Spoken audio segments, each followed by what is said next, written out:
Now on to part 2. That day went off without a hitch. The whole family was there. Luna was smiling, having fun. Marisol kept asking me if I was okay, and I lied to her. It was hard lying to her. From the moment I met her, I never lied to her, and during those 2 weeks, every time, I kissed her, held her, made love to her. It was hard not to scream at her. It was hard not to hate her. She knowingly let me raise another man's child. She slept with my cousin, a man who saw as my brother, the godfather of my child, the best man when I eloped, my confidant. So, the rage was hard to suppress, to say the least. When it was time for the father-daughter dance, I called her to the center of the stage. She looked annoyed but walked over. I had the music playing and she smiled, and it tore me apart, seeing her smiling at me. For years I wanted to see that smile again, and now I didn't want it. As we dance, I had the slideshow playing. Pictures of the two of us, and towards the end of the song, screenshots of her text messages with her mother and real father. Needless to say, this didn't bode too well. Marisol looked like she saw a ghost. Luna just kept staring at the large screen, and my cousin just stared at me with fear. Marisol ran to me and told me that she could explain, and I told her that I filed for a divorce. That she could explain it in court. She grabbed my arm, begging me, and I pulled back.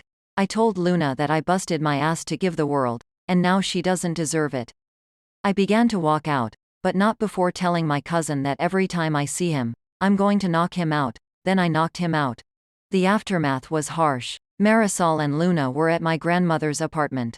Her family was shocked and disgusted with her. They wanted nothing to do with her. Her father actually apologized to me. I don't know why. He never liked me despite turning my life around. That man hated me. But now I was the perfect husband and father. But just a few days prior I was the former piece of shit. My grandmother had the audacity to tell me about the story Abraham, and how when came back from battle 3 years later, his wife had a 1-year-old child and he raised him as his own, and how I should be like Abraham. So I told her to get the fuck out of my house. Marisol came a few days later, crying as soon as she saw me, telling me that it was an accident. That when I was arrested, she was so angry at me, and my cousin was there to console her, and one thing led to another, and they had sex. It happened only one time, and she was faithful to me ever since. She was willing to take a lie detector test to prove it. So, I asked her how long she knew Luna wasn't mine, and she started crying more. That look she gave me just told me that she knew from day one, and asked her to leave. She wanted to go to counseling, telling me that I'm overreacting, and we could make it work. It was in the past and I needed to get over it. That I am Luna's father, despite what happened, and I allowed my temper to get the best of me. I must have repeated, "Get over it," over a dozen times at full volume while grabbing her shit and tossing it out the door. I called her a lying witch. I told her that I didn't want to see her freaking face ever again, and I told her that this life that I built no longer belongs to her before shoving her out the door. A couple of weeks went by, and she kept blowing up my phone. Not once Luna tried to reach out to me. Marisol was shocked to learn that I sold my business. Even more so when she learned that I had an open house. She came in screaming, telling the viewers to get out of her house and pleading with me to seek help. That I was ruining our marriage. That I had no right to sell our home. The home where we raised our child in, and I told her that this house is full of lies. It's a house where I raised another man's child, and when I sell it, I will give her half, and ordered her to get out before I called the cops. It was a bluff. All she had to do was play the victim and I would have been arrested. But she didn't, she complied.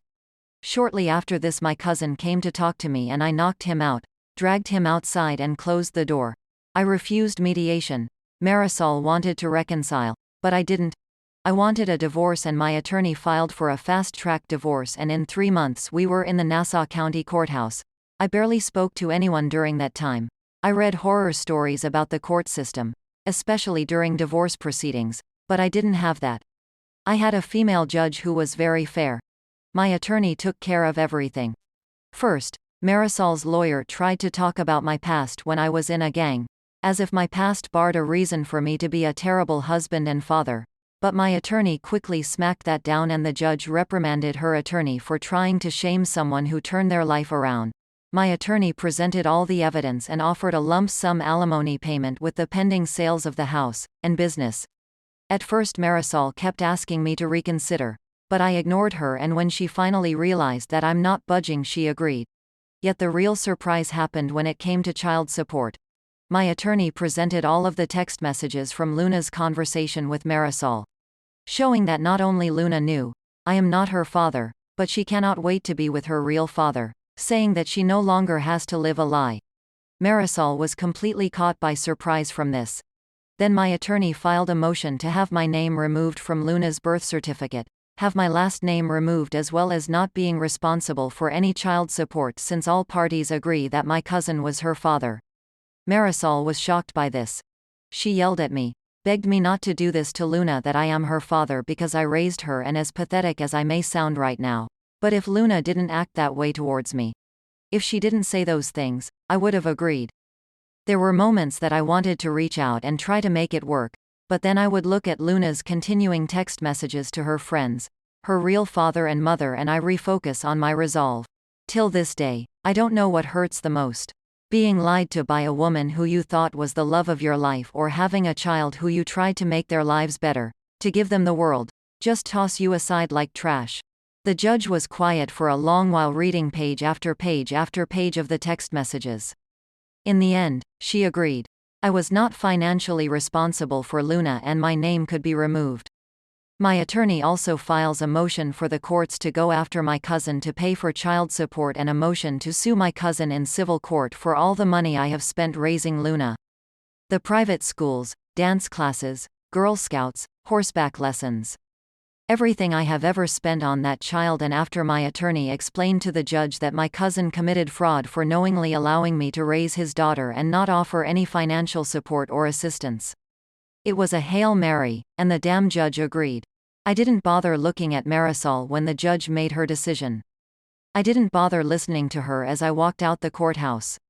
I didn't care as I heard her cry, her telling me that she only cheated one time and was faithful ever since. I just didn't care anymore. A few weeks later my ex called me, shocked that I stopped payments on Luna's private schools and all of her activities, and told her to call her baby daddy before hanging up. Even Luna called me. First time since this entire ordeal, and she freaking calls me crying that she has to go to public school, that they were moving to the old neighborhood and how scary it was and how she wanted us to be a family again. I told her to go to her real father, the man who she truly wanted, and ask him. I yelled at her, told her that not only she knew for years, but I read all the text messages, the back and forth, and from her own words, she was thankful that a hoodlum like me wasn't her father, even though I haven't been a hoodlum since the day I found out I was going to be a father. I hung up on her after that. I thought about ending it countless times. Thought about ending my cousin, but I made him pay. He had to pay me $500,000. $500,000 that was all mine, and not 1 cent belonged to my ex because she agreed on the lump sum. I didn't care that the money came from the church. I was hurting. I left New York shortly after, went to Idaho, as furthest away from New York as possible. I just picked a random state and city and just left. Opened up a new shop, got a house, but for 2 years I had trust issues. For 2 years, I saw a therapist, anger management, I went to rage rooms. It was difficult.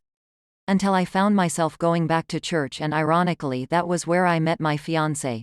Jocelyn is wonderful. She just turned 30 at the time and we just hit it off.